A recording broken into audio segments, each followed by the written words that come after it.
So let's talk about a technology that's literally all around you, even when you can't see it. The Internet of Things. We're going to dive into this invisible network that's quietly changing, well, just about everything. Okay, to kick things off, just get a load of this number. On average, there are about 3.4 smart devices for every single person on the planet. Just let that sink in for a second. We're officially outnumbered by our connected gadgets. Which, of course, begs the question. If there are so many of them, where are they all? Because they're not all phones and laptops, right? Well, they're hiding in plain sight, and that's exactly what we're going to unpack. All right, so first things first. What even is this hidden network? What are we really talking about when we say the Internet of Things? At its core, it's a system of physical, everyday objects that have been given a digital life. They can be watched over, they can be controlled, and you can interact with them over the Internet. Basically, we're connecting billions of tiny devices and sensors that are all busy collecting and sharing data. So what's the magic recipe that turns a regular old object into a smart one?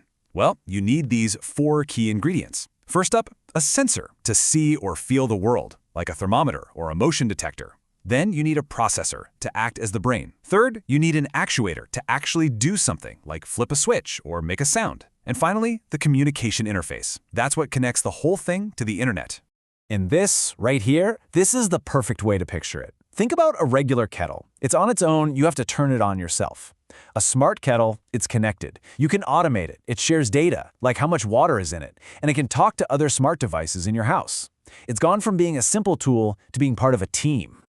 Okay, so we know what it is, but the real story here is the speed. This whole thing isn't brand new, but its growth has been absolutely explosive. The scale is just mind-boggling. Now, check out how fast this all happened. The name Internet of Things was invented back in 1999, but by 2008, less than 10 years later, we'd already reached the tipping point where connected devices outnumbered people on Earth. And just recently, it was recognized as one of the most impactful technologies out there. That's a meteoric rise. In this chart, wow, this really paints a picture.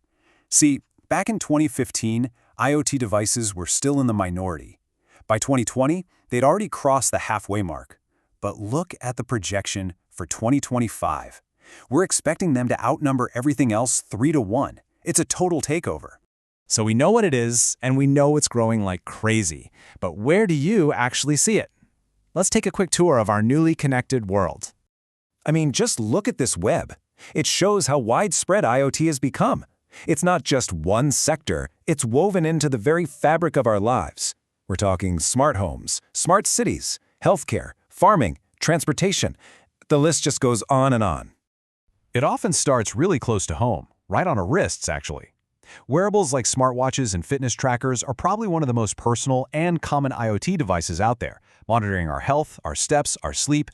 Then, of course, it's inside our homes. Smart thermostats that learn when you like it warm, security cameras you can check from halfway across the world, lights that pop on the second you walk through the door. It's all about making life a little easier, more efficient, and more secure.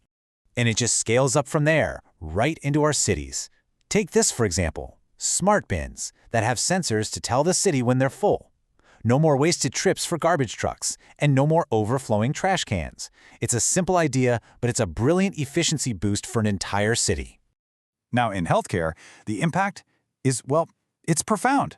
IoT allows doctors to monitor patients remotely, getting real-time data from things like pacemakers or blood sugar monitors. This isn't just about convenience. We're talking about technology that can literally save lives. And just when you think you've heard it all, yep, it even tracks our cows. Farmers are using sensors to monitor the health and location of their cattle, all in real time. The result? A healthier, more efficient food supply. It just goes to show you how deep this tech really goes. Okay, so this hyper-connected world sounds pretty great, right? But it's not all smart toasters and easy living. For all the amazing benefits, there is a flip side, a really important one we need to think about. And this table lays out that trade-off perfectly. On one hand, yes, IoT saves us time, it improves safety, especially in crucial fields like healthcare. But on the other hand, every single connected device is a new door for privacy concerns, a potential security risk, and a point of failure if your Wi-Fi cuts out. This quote, this really gets to the heart of the whole thing. The ambition behind the Internet of Things isn't just to give you a smart fridge. The ultimate goal is to automate huge chunks of human life itself. And that automation is already evolving. The next big step is something called AIoT, the artificial intelligence of things. This is where devices don't just collect data and send it off. They use AI to actually think. They analyze information on their own and make intelligent, autonomous decisions. They're moving from just being smart to being genuinely cognitive. Which brings us to our last question. There's no doubt we are building a world that is smarter, more connected, and more automated than ever before. But as our technology sprints ahead, are we keeping up? As our world gets smarter, are we as people getting any wiser about how we build it and how we use it? It's something to think about. Thanks for tuning in.